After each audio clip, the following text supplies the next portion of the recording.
Hello friends, I am Fronica ma'am. Today I am going to discuss class 9th economics chapter number 2 people as resource. Class हम इस chapter को NCERT book से पढ़ेंगे और ये chapter अपने आप में एक बहुत इम्पॉर्टेंट चैप्टर है क्योंकि आप इसमें एजुकेशन और हेल्थ के बारे में बहुत कुछ पढ़ोगे।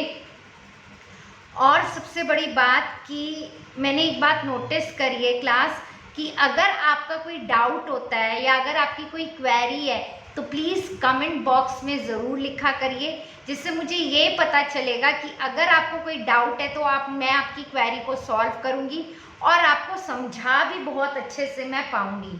तो हम ये स्टार्ट करते हैं। This chapter is also very very interesting. तो इसकी स्टार्टिंग में लिखा है पीपल एज रिसोर्स। पीपल मतलब लोग, इंसान, ह्यूमन बीइंग्स। तो ये अपने आप में क्या है? रिसोर्स है। कौन सा रिसोर्स है? ह्यूमन रिसोर्स है, संसाधन है। इंसान अपने आप में क्या है?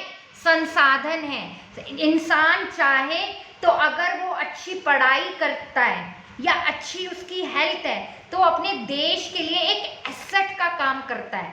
एसेट मतलब that will give you better return, मतलब जो आपको रिटर्न में बहुत कुछ दे सकता है, उसको हम बोलते हैं asset.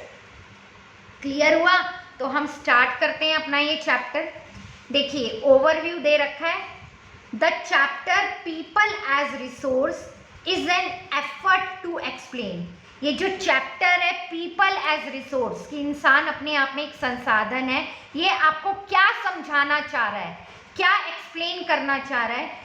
Population as an asset for the economy, कि आपके देश की जो जनसंख्या है वो एक एसेट है, मतलब एक फायदे का सौदा है, एक प्रॉपर्टी है, ना कि वो आपके देश का एक उधारी का काम है, लायबिलिटी है, नुकसान का सौदा है। आपको पता होगा वर्ल्ड में एक ऐसी कंट्री है दैट इज जापान या चाइना। वहां की पॉपुलेशन क्या है? वहां की एसेट है, लायबिलिटी नहीं है। हमने क्या कर रखा है? भारत में ये टर्म उल्टा है। भारत में पॉपुलेशन बहुत ज्यादा है लेकिन वहां की जो पॉपुलेशन है वो एक एसेट की तरह काम नहीं कर रही है, बल्कि नुकसान की तरह काम कर रही है। That is a liability.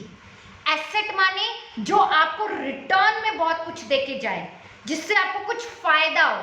तो भारत के लिए उसकी जनसंख्या, उसकी पॉपुलेशन, उसकी एक एसेट नहीं है, एक लायबिलिटी है। तो अब देखते हैं इस चैप्टर में आगे क्या कहा गया है। Population as an asset for the economy rather than a liability, मतलब आपके देश की जो जनसंख्या होती है वो एक एसेट का काम करे, एक लायबिलिटी का काम ना करे। Population become human capital. एक कंट्री की पॉपुलेशन ह्यूमन कैपिटल कब बनती है? जब देयर इज इन्वेस्टमेंट, जब हम वहां पैसा लगाते हैं, इन्वेस्ट करते हैं, made in the form of education, पढ़ाई में, ट्रेन करने में, ट्रेनिंग देने में उन्हें, and medical care. In fact human capital is the stock of skill. Skill मतलब नॉलेज, क्रिएटिविटी। तो क्या होता है? वो स्टॉक है। ह्यूमन कैपिटल क्या है? एक आपके पास पड़ा हुआ स्टॉक है, आपकी नॉलेज का, आपकी क्रिएटिविटी का, आपकी स्किल का, and productive knowledge embedded in them, जो आपके दिमाग के अंदर आपकी नॉलेज फीड है। क्लियर हुआ? People as resource is a way of referring to a country working people in terms of their existing productive skills and abilities। ये एक रास्ता है, इंसान अपने आप में एक रिसोर्स का एक ऐसा रास्ता है जो वर्किंग पीपल मतलब जो लोग काम कर रहे हैं। और वो क्यों काम कर रहे हैं? किसकी मदद से काम कर रहे हैं? कि उनमें एबिलिटी है, स्किल है, जब भी तो वो काम कर रहे हैं, उस काम का करने का हुनर है उनके पास। तो जब भी वो आपके देश की क्या बनती है? प्रॉपर वर्किंग कैपिटल बनती है।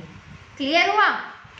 Looking at the population from this productive aspect, emphasizes its ability to contribute the creation of the gross national product. जब भी ये जो होती है पॉपुलेशन, अगर वो अच्छे से अपने स्किल का, अपनी एबिलिटी, अपनी नॉलेज का इस्तेमाल करे तो वो आपके देश को बहुत ज्यादा पैसा कमा कर दे सकती है। ग्रॉस नेशनल प्रोडक्ट, अगर आपको सिंपल टर्म में समझना है ना what is the meaning of gross national product, तो आप बस इतना समझ लो, इनकम, पैसा, कैसे आपके देश में पैसा आएगा। क्लियर हुआ? Like other resources, population also is a resource. Other resources की तरह जनसंख्या, पॉपुलेशन भी अपने आप में क्या है? संसाधन है। A human resource, this is the positive side of a large population that is often overlooked. ये एक आपके देश का एक बहुत पॉजिटिव पॉइंट है। जनसंख्या अपने आप में किसी भी देश का एसेट हो सकता है। ये आपको देखना है कि कैसे आपको अपने स्किल, एबिलिटी और नॉलेज का इस्तेमाल करके कैसे पैसा कमाना है।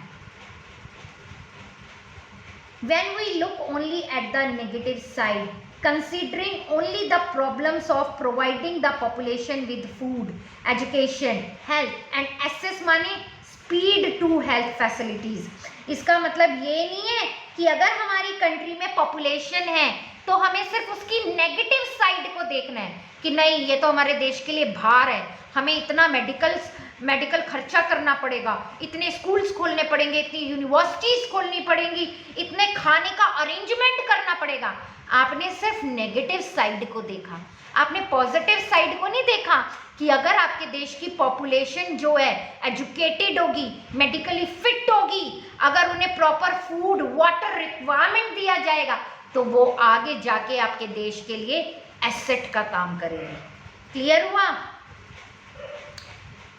When the existing human resource is further developed by becoming more educated and healthy, we call it human capital formation. आगे जाके अगर आप अपने देश के ह्यूमन रिसोर्स में एजुकेशन, हेल्थ पे अच्छा पैसा खर्च करोगे तो वो आगे जाके आपके देश का ह्यूमन कैपिटल फॉर्मेशन बन जाएगा। That adds to the productive power of the country, just like physical capital formation. Same physical capital की तरह वो आगे चल के आपकी कंट्री का काम करने वाला प्रोडक्शन एसेट का काम करेगी, ना कि लायबिलिटी का काम करेगी। Investment in human capital, human capital में भी पैसा लगाना, इन्वेस्ट करना, किसके द्वारा? एजुकेशन के द्वारा, पढ़ाई करवा के, ट्रेंड करके, उनको मेडिकली फिट करके, तो ये आपको क्या देंगे? Yield a return just like investment in physical capital. ऐसा ही रिटर्न देंगे जैसा हम एक पैसा मशीनों में लगाते हैं, बिल्डिंग में लगाते हैं, टूल्स एंड इक्विपमेंट्स में लगाते हैं, जिनकी मदद से हम बहुत बड़ी टेक्नोलॉजी बनाते हैं। तो अगर इंसान पढ़ा लिखा होगा, आपको एक बात पता है, कंप्यूटर इंसान ने बनाया है। अगर इंसान के पास इतनी स्किल, एबिलिटी या नॉलेज नहीं होती तो आपको लगता है कि वो कंप्यूटर बना पाता? नहीं बना पाता। कंप्यूटर को इंसान ने नहीं बनाया, इंसान ने कंप्यूटर को बनाया। तो जब एक इंसान कंप्यूटर बना सकता है, रोबोट बना सकता है, तो आप सोच नहीं सकते कि इंसान क्या कर सकता है। आपको सिर्फ क्या करना है? उसे अच्छी एजुकेशन देनी है, उसको मेडिकली फिट करना है, उसे हर वो सुविधा देनी चाहिए जिसका वो हकदार है, तो वो आगे जाके आपके देश का एसेट बनेगा, लायबिलिटी नहीं बनेगी। क्लियर हुआ class? This can be seen directly in the form of higher income earned. आपके देश के इंसानों को ज़्यादा से ज़्यादा पैसा कमाने का मौका मिलेगा because of the higher productivity of more educated. जितने ज़्यादा वो educated होंगे, उनको काम करने, स्किल, एबिलिटी, नॉलेज, उतनी ज़्यादा उनके पास वो चीज़ें होंगी। और the better trained person as well as the higher productivity of the healthier people. Clear हुआ? इसका बेस्ट एग्जाम्पल है इंडियाज ग्रीन रेवोल्यूशन। अब कोई तो लाया होगा, किसी ने तो सोचा होगा कि भारत में हरित क्रांति आनी चाहिए, या अपने आप ही भगवान ने कर दिया, हरित क्रांति ला दी। नहीं, किसी ने तो सोचा होगा कि हमें इंसेक्टिसाइड्स, पेस्टिसाइड्स का इस्तेमाल करना चाहिए, जिससे गेहूं और चावल का प्रोडक्शन 10 गुना बढ़ जाएगा।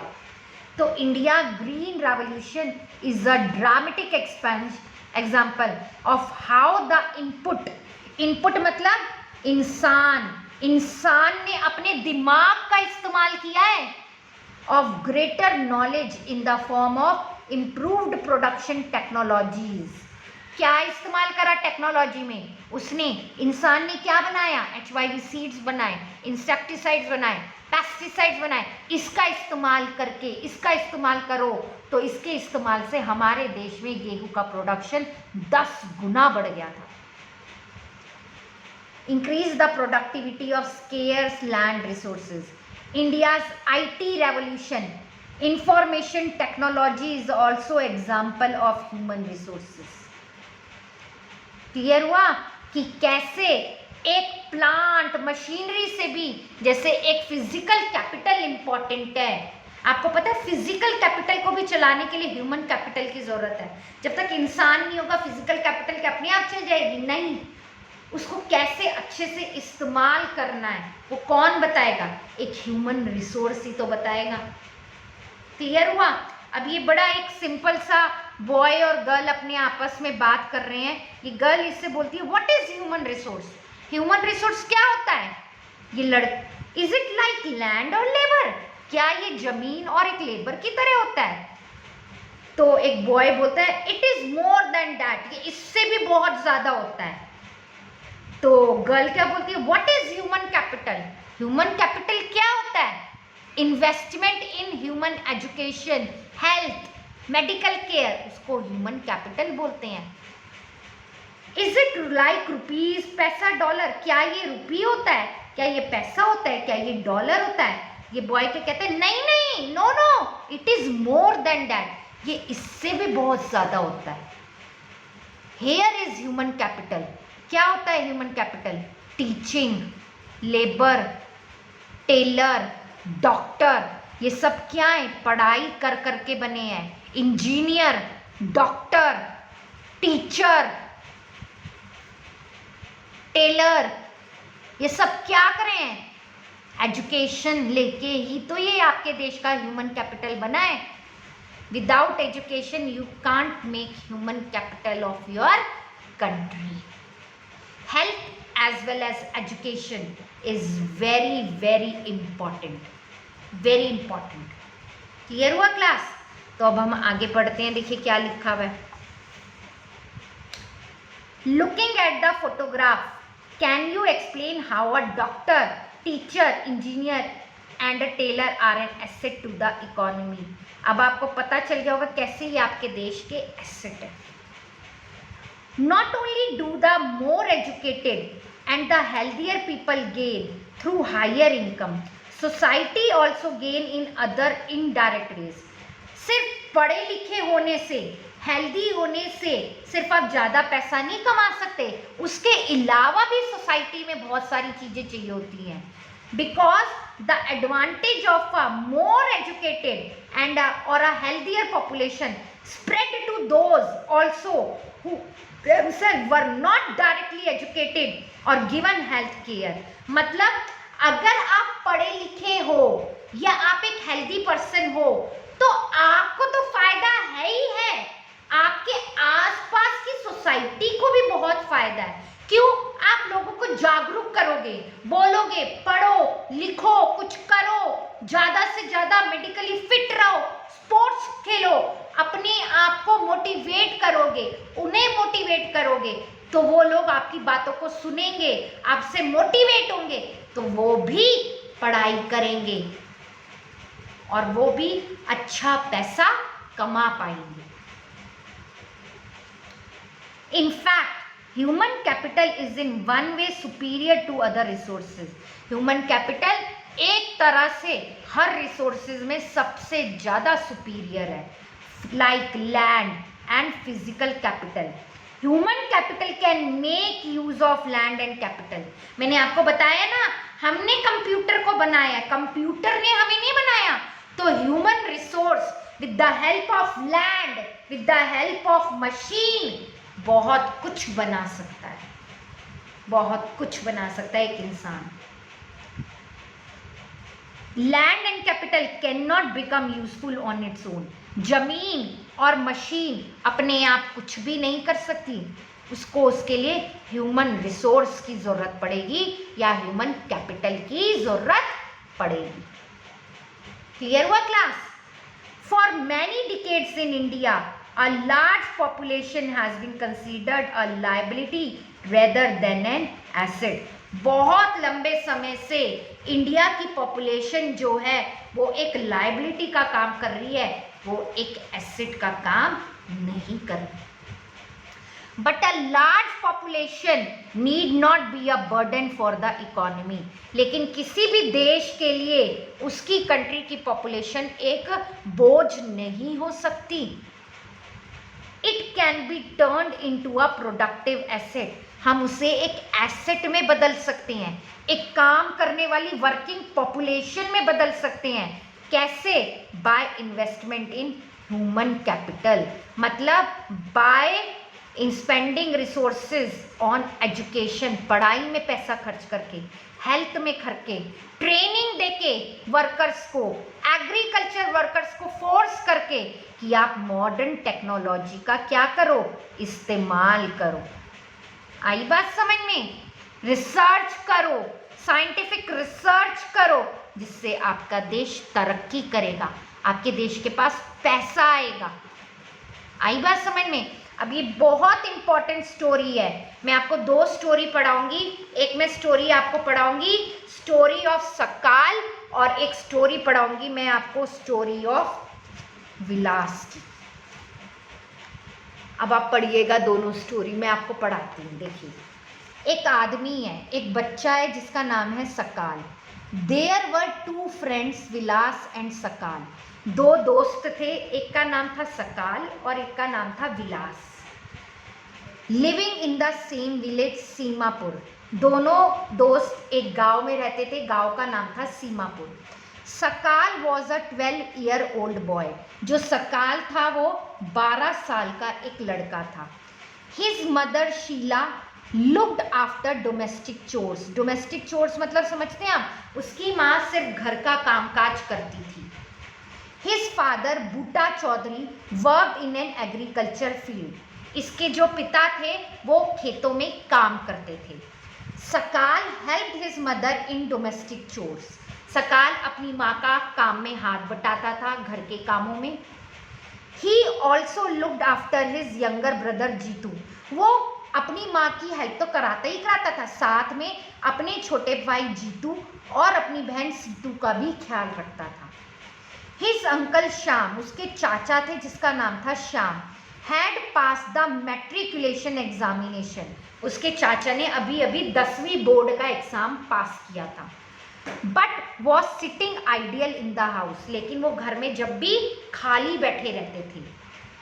As he had no job, क्योंकि उनके पास कोई नौकरी नहीं थी। Boota and Sheela were eager to teach सकाल।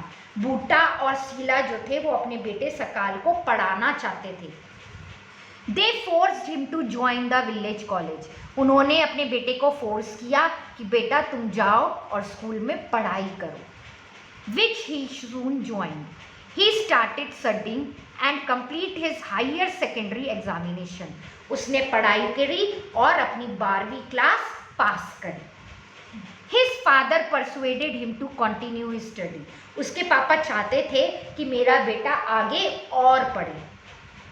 He raised a loan for Sakal to study a vocational course in computers। उसके पिता ने उसे एक कंप्यूटर कोर्स में एडमिशन दिलवाया और उसके लिए उसके पिता ने लोन पर पैसा लिया। Sakal was meritorious and interested in studies from the beginning. Sakal को शुरुआत से ही पढ़ने का बहुत ज़्यादा शौक था। With great vigor and enthusiasm, he completed his course। अच्छे से उसने लगन से पढ़ाई करी और उसने अपने कंप्यूटर कोर्स को अच्छे से कंप्लीट किया। After some time he got a job in a private firm. कुछ समय बाद उसे नौकरी मिल गई एक प्राइवेट फर्म में। He even designed a new kind of software, उसने अपना खुद का एक नया सॉफ्टवेयर बनाया। This software helped him increase the sale of the firm. इस सॉफ्टवेयर से जहां पर वो काम करता था उस फर्म की सेल काफी बढ़ गई। His boss acknowledged his service and rewarded him with the promotion. उसका बॉस उससे बहुत खुश हुआ और उसे क्या दिया? प्रमोशन दे दिया। अब उसके दूसरे दोस्त की कहानी सुनो। कौन था उसका दूसरा दोस्त? विलास। कौन था उसका दूसरा दोस्त? क्या नाम था उसके दूसरे दोस्त का? विलास। अब देखो विलास की स्टोरी क्या थी। Vilas was an 11-year-old boy residing in the same village as Sakal. Vilas 11 साल का लड़का था और वो भी सेम गांव में रहता था जिसमें सकाल रहता था। देखो ये है विलास और ये कौन है? शर्ट कोट पैंट में सकाल। ये है विलास और ये है सकाल। तो Vilas was an 11-year-old boy residing in the same village as Sakal. Vilas father Mahesh was a fisherman. Vilas के जो पापा थे वो क्या करते थे? एक फिशरमैन थे। His father passed away when he was only 2 years old। उसके पापा का देहांत हो गया जब वो 2 साल का था। हिज मदर गीता, ये रही विलास की माता Geeta, sold fish to earn money to feed the family. उसकी मम्मी क्या करती थी? मछलियाँ बेचती थी जिससे उनके घर का खर्चा चलता था। She bought fish from the land owner pond. वो कहाँ से खरीदती थी फिश? जो उनके ज़मीन का मालिक था, पॉन्ड तालाब का जो मालिक था उससे वो फिश खरीदती थी। And sold it in the nearby mandi, और मंडी में जाकर उसे बेचती थी। She could earn only ₹150 a day by selling fish. वो पूरे दिन में सिर्फ 150 रुपये कमा पाती थी। Vilas become a patient of arthritis. Vilas जो है एक आर्थराइटिस का पेशेंट था। His mother could not afford to take him to the doctor. उसकी माँ के पास इतने भी पैसे नहीं होते थे कि वो उसका इलाज एक डॉक्टर के पास ले जाकर करा सके। He could not go to the school either. वो आज तक कभी स्कूल भी नहीं गया था। He was not interested in studies. उसे पढ़ाई का बिल्कुल भी शौक नहीं था। He help his mother in cooking and also looked after his younger brother Mohan. वो अपनी मम्मी की मदद कराता था खाना बनाने में और अपने छोटे भाई का भी ध्यान रखता था जिसका नाम था Mohan. After some time his mother fell sick. कुछ समय बाद उसकी माँ भी बीमार रहने लग गई। And there was no one to look after her. और कोई भी नहीं था जो उसकी माँ का ख्याल रख सके। There was no one in the family to support them. कोई भी उसकी फैमिली में नहीं था जो विलास को सपोर्ट करे। Vilas too was force to sell fish in the same village. Vilas को भी आखिरकार क्या करना पड़ा? मछलियाँ बेचने का काम करना पड़ा। He like his mother earned only a meagre income. Meagre माने कम इनकम। वो भी अपना खर्चा इन्हीं पैसों से चलाता था और मछलियाँ बेचकर जैसा घर चलता था वो वैसे घर को चलाता था। तो देखा आपने विलास और सकाल की ज़िंदगी में कितना अंतर है, दोनों की लाइफ में कितना अंतर है। आई बात समझ में? आगे पढ़ते हैं। In the 2 case studies we saw Sakal went to school. हमने देखा कि सकाल तो स्कूल गया and Vilas did not. Vilas school नहीं गया। Sakal was physically strong and healthy. देखिए सकाल क्या था? स्ट्रॉन्ग था, हेल्दी था। There was no need for him to visit the doctor frequently. उसे कोई भी इतनी ज़रूरत नहीं पड़ती थी कि वो बार बार उसे डॉक्टर के पास ले जाया जाए।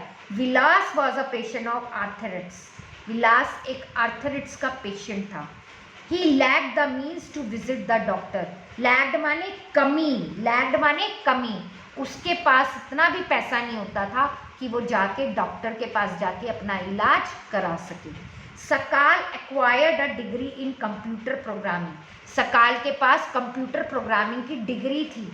सकाल found a job in a private firm. सकाल को तो एक प्राइवेट फर्म में नौकरी भी मिल गई थी, जबकि Vilas continue with the same work as his mother. Vilas को वो ही फिश बेचने का काम करना पड़ा जो उसकी माँ करती थी। He earned a meagre income, बहुत कम पैसा वो कमाता था, like his mother to support a family. In the case of Sakal, several years of education added to the quality of labor। देखा ये सकाल क्यों कर पाया? क्योंकि उसे पढ़ने का शौक था, उसने पढ़ाई करी, इसलिए आज वो एक बहुत अच्छा इनकम कमा पाया। This enhanced his total productivity. Total productivity का मतलब क्या होता है? Total productivity adds to the growth of the economy. Total productivity से क्या होता है? आपके देश की ग्रोथ होती है, ग्रोथ होगी तो आपके देश में पैसा आएगा। This in turn pays an individual through salary और in other forms of his choice, जिससे देश में क्या आता है? पैसा आता है। सकाल पढ़ा लिखा था, पढ़ाई करी थी, तो वो अपने देश में क्या लाया? एजुकेशन से उसने बहुत पैसा कमाया। और विलास के पास तो इतना पैसा भी नहीं होता था कि वो अपनी बीमारी का इलाज तक करा सके। In case of Vilas there could not be any education. ना तो उसके पास अच्छी पढ़ाई थी और ना ही उसकी अच्छी हेल्थ थी। He spend his life selling fish. उसने पूरी जिंदगी मछलियाँ बेचने में लगा दी, अपनी माँ की तरह। Henceforth, he draws the same salary of unskilled laborer as his mother। वो क्या था? एक अनस्किल्ड लेबर, जिसके पास कोई स्किल नहीं थी, कोई काम करने का नॉलेज नहीं था, कोई गुण नहीं थे, कोई क्वालिटी नहीं थे। अनस्किल्ड लेबर की तरह वो काम करता था और उतना ही कमा पाता था जितनी उसकी माँ कमाती थी। Investment in human resource. Investment करना, पैसा लगाना, कैसे? Education, health, medical care can give high rate of return. मतलब अगर आप किसी इंसान के पढ़ाई में, हेल्थ में अच्छा पैसा खर्च करोगे तो आगे जाके वो आपको अच्छा रिटर्न देगा, अच्छा पैसा मिलेगा, अच्छा फायदा होगा आपके देश को in future. This investment on people is the same as investment in land or capital। I think आपको ये चैप्टर समझ में आ रहा होगा। This chapter is very important। How education is very important in your life, how health is very important, and how education is also very important। Clear हुआ class? तो हम आगे पढ़ते हैं।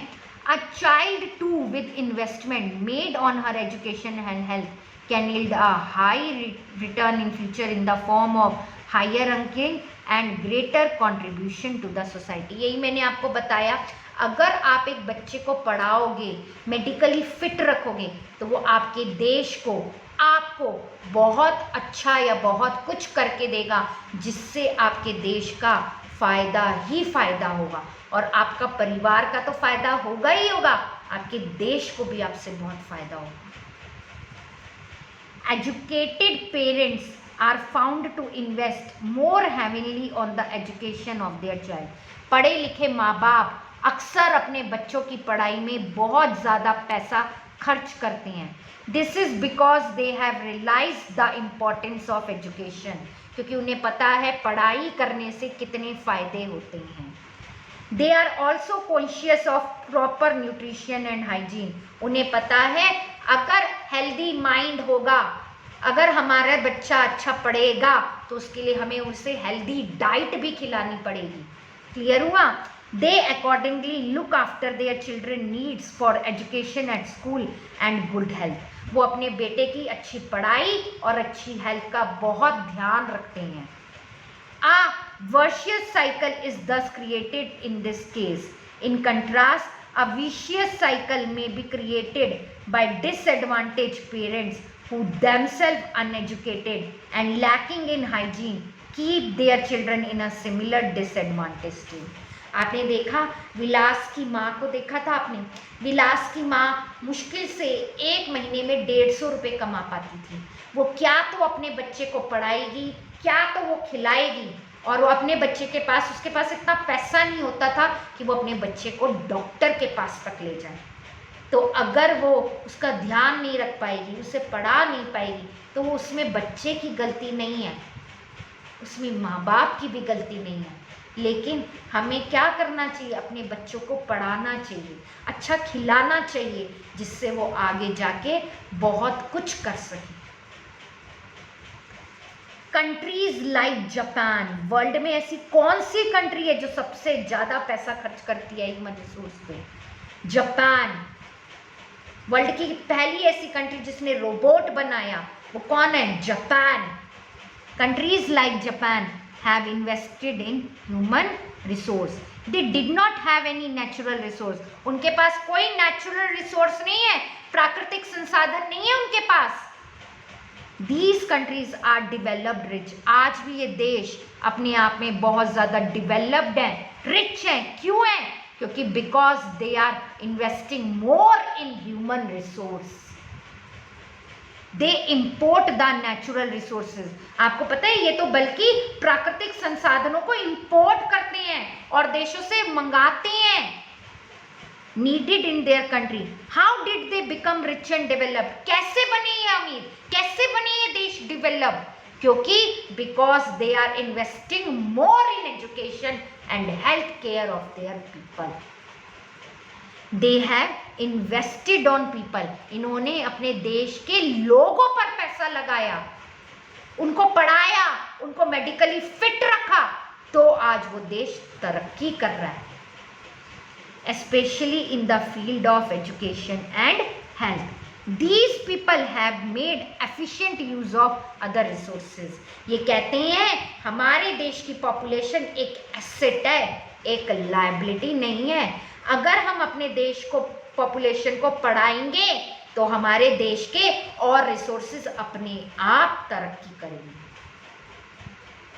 इंसान है तो सब कुछ है ना, इंसान होगा जब भी तो लैंड होगा, इंसान होगा जब भी तो और कैपिटल बनेगी, मशीनें बनेंगी, ग्रीन रेवोल्यूशन आएगा, व्हाइट रेवोल्यूशन आएगा, कंप्यूटर बनेंगे, रोबोट बनेंगे। तो उसके लिए आपको क्या करना पड़ेगा? एजुकेशन और हेल्थ पर पैसा खर्च करना पड़ेगा। क्लियर हुआ क्लास?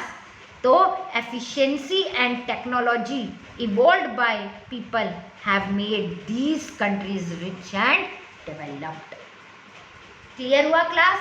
अगर आपको मेरा वीडियो अच्छा लगे तो प्लीज़ मेरे चैनल को लाइक, शेयर एंड सब्सक्राइब ज़रूर करिएगा। और अगर आपकी कोई भी क्वेरी है तो प्लीज़ कमेंट सेक्शन में अपनी क्वेरी ज़रूर लिखिएगा, मैं उसके ऊपर काम करूँगी और जवाब भी ज़रूर दूँगी। Stay home, stay safe.